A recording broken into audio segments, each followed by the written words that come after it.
नमस्कार, मैं हूं राहुल चौधरी और डीएनपी इंडिया में आपका स्वागत है। बीजेपी 2024 के लोकसभा चुनाव की तैयारी जोर शोर से कर रही है।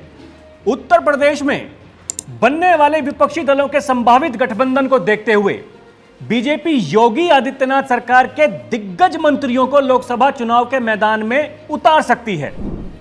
आइए आपको बताते हैं कि योगी सरकार के किन किन मंत्रियों को बीजेपी 2024 का लोकसभा चुनाव लड़ा सकती है। सबसे पहले बात उत्तर प्रदेश के कद्दावर नेता और डिप्टी सीएम केशव प्रसाद मौर्य की, जिन्हें पार्टी 2024 में फिर से लोकसभा चुनाव लड़ाने की तैयारी कर रही है। मौर्य के प्रदेश अध्यक्ष के कार्यकाल में ही 2017 में भाजपा को पूर्ण बहुमत मिला था और उस समय मौर्य यूपी के मुख्यमंत्री पद के प्रबल दावेदार माने जा रहे थे, लेकिन सीएम पद योगी आदित्यनाथ को मिल गया और उन्हें उप मुख्यमंत्री पद से ही संतोष करना पड़ा। 2022 में वो भले ही चुनाव हार गए हों, लेकिन पार्टी आलाकमान ने योगी आदित्यनाथ दूसरी सरकार में भी उन्हें उप मुख्यमंत्री बनाया। इससे पहले मौर्य 2014 से फूलपुर से लोकसभा सांसद भी चुने गए थे। उत्तर प्रदेश के दूसरे उप मुख्यमंत्री ब्रजेश पाठक को भी 2024 में भाजपा लोकसभा के चुनावी मैदान में उम्मीदवार बनाने पर विचार कर रही है। बसपा से अपने राजनीतिक सफर की शुरुआत करने वाले पाठक मायावती की पार्टी से उत्तर प्रदेश के उन्नाव संसदीय क्षेत्र से लोकसभा का चुनाव जीत चुके हैं और राज्यसभा में सांसद भी रह चुके हैं। एक जमाने में मायावती के काफी करीबी माने जाने वाले ब्रजेश पाठक 2016 में भाजपा में शामिल हुए थे। 2017 में पाठक कैबिनेट मंत्री बने और 2022 में उन्हें उप मुख्यमंत्री बनाया गया। बीजेपी योगी सरकार में मंत्री जितिन प्रसाद को भी लोकसभा चुनाव लड़वाने की तैयारी कर रही है।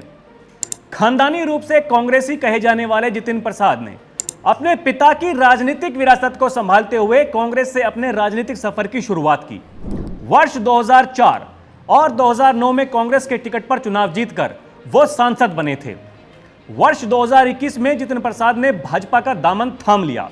उन्हें योगी की पहली सरकार में भी मंत्री बनाया गया और वह योगी की वर्तमान सरकार में भी मंत्री हैं। पार्टी योगी सरकार के मंत्री राकेश सचान को भी 2024 में लोकसभा उम्मीदवार बनाने पर विचार कर रही है। सपा से भाजपा में आए राकेश सचान 2009 के लोकसभा चुनाव में समाजवादी पार्टी के टिकट पर फतेहपुर लोकसभा से सांसद रह चुके हैं। हालांकि 2014 के लोकसभा चुनाव में उन्हें भाजपा उम्मीदवार साध्वी निरंजन ज्योति से हार का सामना करना पड़ा था। बाद में सचान बीजेपी में शामिल हो गए और वह वर्तमान में योगी सरकार में मंत्री हैं। इसके अलावा बीजेपी योगी सरकार के एक और मंत्री नरेंद्र कश्यप को भी लोकसभा चुनाव लड़ाने पर विचार कर रही है।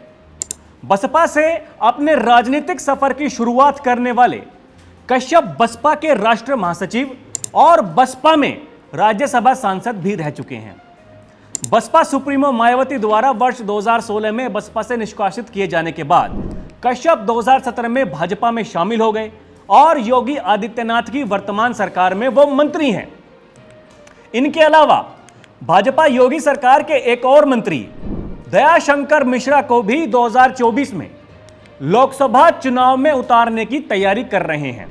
दयाशंकर 2017 के विधानसभा चुनाव से पहले कांग्रेस छोड़कर भाजपा में शामिल हुए थे। वो यूपी से एमएलसी हैं और वर्तमान में योगी आदित्यनाथ सरकार में मंत्री हैं। योगी सरकार के अन्य मंत्रियों की बात करें तो पार्टी पीलीभीत विधायक संजय गंगवार, आगरा ग्रामीण विधायक बेबी रानी मौर्य, बलिया से विधायक दयाशंकर सिंह और पथरदेवा से विधायक सूर्य प्रताप शाही को भी 2024 में लोकसभा चुनाव लड़वाने की विचार विमर्श कर रहे हैं। ये चारों नेता वर्तमान में योगी सरकार में मंत्री हैं। अब देखना दिलचस्प होगा कि बीजेपी का यह गणित कितना कारगर साबित होगा। तो अभी के लिए इतना ही। खबरों का सिलसिला जारी है। आप देखते रहिए डीएनपी इंडिया। नमस्कार।